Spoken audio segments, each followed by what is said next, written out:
and hate. Please enjoy your experience. On the last 8 albums, or could have been longer than that, on all the credits, there's always the thing that says, may you live to see the dawn. Is this the dawn? My own personal dawn, it is, yes. It's a time period where you figure out where you're going. You've completely judged where you've come from and laid out all the pieces, and you know exactly what it all means at that point. How did your early relationships with women, you know, your mother, your sister, who, you know, you refer to in various records, actually affect the music? Once my mother remarried, she had to, it was during a time period in my life where she had to try to teach me about the birds and the bees. And I think I've never asked her about this, but I think there was some sort of plan to initiate me heavy and quick. So I was given Playboy magazines. Get out of here! Yeah, and there was erotic literature laying around that was very easily picked up. And, you know, it was pretty heavy at the time. And I learned more than the birds and the bees, I think. And I think it really affected my sexuality a great deal. Early on in your career, the androgynous thing, was that an act, or were you searching for a sexual identity? I don't suppose I was searching, really. I think I was just being who I was, being the true Gemini that I am, you know. And there's many sides in that as well. And there was a little acting going on too. Okay. You know, just a tad. I mean, we'd have the scene where I go hug the bass player, he's a man, and I'd go kiss the keyboard player, she's a woman. You know, we had some of that going on too, but you know, it's rock and roll. Beatles had the Rolling Stones. Elvis had Jerry Lee Lewis. Early on in your career, who was the guy that you looked at and said, oh, I gotta get back in the studio? Did you hear so-and-so? Yeah. Let's get in the studio right now. Who did that for you? Contrary to what a lot of people might believe, it was never somebody who was my contemporary. It was always old records. Gotta be a contemporary. It's gonna be when I pick up Hair by Larry Graham, you know. Okay. And you can ask Michelle Indeggio cello or Rhonda Smith, my bass player,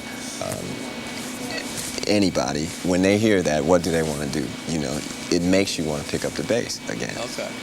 And keep that going, because that's what made me want to play the bass. And if I do that, and that inspires me to do something that's as cool, you know, maybe some kid will pick the bass back up again instead of sampling Larry Graham. There's a lot of religion in the music, a lot of spirituality. I mean, Spirituality, yeah. Have you ever practiced any organized religion at any point in your life? No, sir. I mean, I was made to go to church when I was young, and the most thing I got out of that was an experience in the choir. But as far as the message was concerned, a lot of it was based in fear. You know, what will happen to you if you do something bad, and I don't think God is, you know, to be feared that way. You understand what I'm saying? I totally understand what you're saying. I think he's a loving God, and I think he'll reward you for that, not punish you for your mistakes. There was never like any rivalry between you and Mr. Jackson? Oh, not to me, no. Okay. I love the story of you, you know, there's all these Prince, I'm sorry. That's the guy you used to be. Mm-hmm. There's all these, you know, the legendary tales of whatever. There's the story of you turning down Bad. Well, you know, that Wesley Snipes character, right. that would have been me. To put it better, the first line of that song is, your butt is mine. Yeah. Now, I said, who's gonna sing that to whom? Because you sure ain't singing it to me. And I sure ain't singing it to you. So, right there we got a problem. It was an interesting meeting, though. Nevertheless. Wow. No rivalry, though. You were made out to be this weird cat and he was like Mr. Disney, and okay, I know you're not gonna put this in thing. He gets busted with the kids. You're married, chilling. He's just he's like a married man. Well, you know, playing. You know, there again, you know, hopefully the press will get to the point where it will it'll be a law where you have to tell the truth. It won't be about speculation. I'm a musician. I live for that. I live for playing and creating songs. So, when you get a bunch of musicians around, they don't think of that unless, you're talking about Larry Graham or Sly or somebody like that who actually puts their hands down on something. Okay. That's what's frightening to us. How did he put that note in that chord and then the bass harmonized in that place? It goes a lot deeper. I don't lump people off. You're a singer, you're an author, you're a comedian. I think I lump us all into writers because we all pretty much up real late, write on a piece of paper, and we choose different things to do it. I think we'd all rather sing, but most of us can't. Which writers, what other art forms have come into your music? I mean, did you, Richard Pryor, did you watch, what TV shows, what movies? Comedians had a great deal of effect on my music, I think. Really in so much as that the bands that I were with, all the bands I've had, we always had those records going on, all the top comedy records. And it was always a challenge to be funny in music. It's always a challenge to have some sort of humor in a song and to make somebody feel good. That's the biggest challenge, I think. That's what I really believe is missing in music today. I think we've lost sight of the fact that music, I believe, was put on earth to enlighten and empower us and make us feel closer to our center. When you have Warner Brothers, there was a lot of flack for putting out too many albums. Mm-hmm. Do you ever feel that if you were an artist in another time period, that you'd be more appreciated? I mean, mm-hmm. Mozart, Beethoven probably put out an album every month, the equivalent, right. A symphony. Right. I mean, Aretha Franklin, every 3 months there's a new album. James Brown, every 3 months there was a new single and album. It was, if I'd been in that time period, but then again, competition would have been more fierce too. So, I guess everybody has their moments. The friction that I had with the record company, a lot of it was based in not so much that, but just relationship in general. It's hard to work with somebody who, you're absolutely sure they hate your guts. No. Some of those people will speak the contrary, but, you go by and hear what you were feeling, and it was time to move on. We did that. It was a good relationship. I have mostly fond memories of it, and I learned from it. And I wouldn't know freedom like I do now had I not gone through it. Now, you have total artistic freedom. Total. Now, do you think that some great art needs boundaries and the artist needs to react to the boundaries?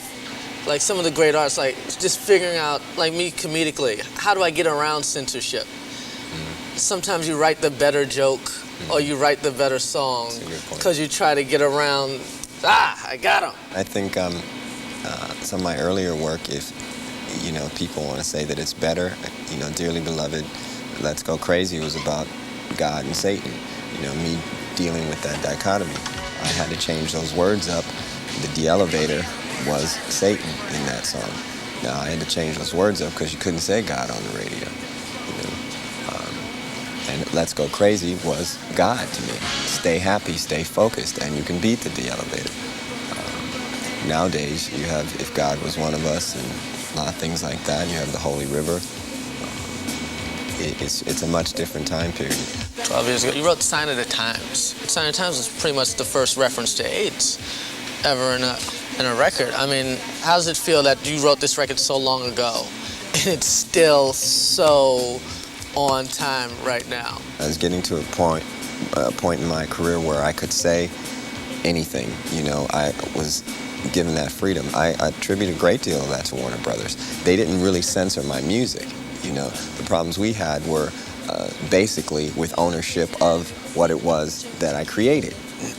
You know, like if I'm painting, whatever, I want to be able to sell that, you know, for all of time. You can rent it, you can borrow it, you know, for a little bit. We can all get paid from it, but then, you know, so like I said, here we get up to Holy River. There's no de-elevator. There's no, you know, and then you learn so much. You know, I'm really looking forward to the future now, because to be able to write in complete freedom is every artist should be able to do it once. I really do believe that. You're on the road now. Mm-hmm. You're one of the greatest live performers ever. I appreciate it. Thank you. No, you really are. I mean, you talk about owning your music. I think the thing you have that's worth more than anything else that you have is your reputation as a live performer will feed you when all else fails. Because you could own your stuff, but they can pull something on you. But if you know you put, you know, and what, you know, you got the symbol, no matter what it is, you could, you know, it could be Willie. Is Willie gonna sing? Right. You know, is he gonna sing Kiss? Well, I'm there. Right. How do you prepare for a tour? There's a great book I'm reading called The Seat of the Soul, which talks about the personality and the soul, the differences between the two.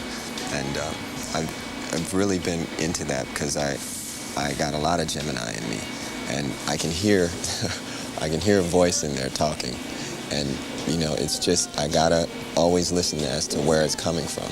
You know, now the voice will sometimes say, play what makes you feel the best, play the new music, play where you are now. Emancipation's 3 hours long. You know, it's 36 songs. That would fill up a show. I would love to do that the whole time. Now, that's 3 hours. But, you know, Willie wants to do Kiss, too. So, you know what I'm saying? And Willie wants to do Kiss for the people. The fans I have, well, friends, I don't like to call them fans because that's short for fanatic, but the friends that I have that come to the shows, they're just, it's beauty personified. This is beauty. You're absolutely right. And I gotta give them what they want.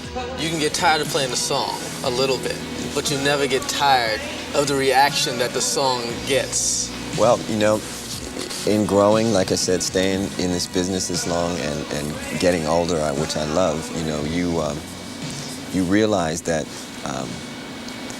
it's not you being tired of it. It's of immense concern. You have to be concerned with, are you doing something for somebody else? Okay. You know, we get wrapped up in a lot of things. That's what writing Slave on Your Face is about, you know.